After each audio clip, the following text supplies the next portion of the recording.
नमस्ते, मैं Rakesh Khanna Sharekhan BNP Paribas की तरफ से आप सबका कमोडिटी पॉडकास्ट में स्वागत करता हूं। आज जिस कमोडिटी की जानकारी देने जा रहा हूं वो है सिल्वर।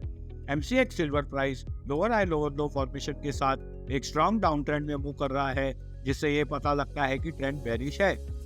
MCX पर सिल्वर प्राइस नीचे में इंपॉर्टेंट सपोर्ट 78,270 लेने के बाद ऊपर में एक अच्छा उछाल देखा गया है और अपने इंपॉर्टेंट रेजिस्टेंस 82,000 लेवल को ब्रेक करने में असफल रहा है, जिससे ये पता लगता है कि आगे वाले दिनों में नीचे में 80,500 और 79,300 लेवल का टारगेट देखा जा सकता है।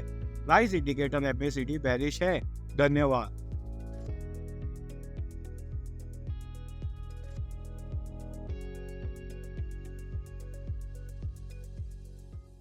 Investment in securities market are subject to market risks. Read all the related documents carefully before investing.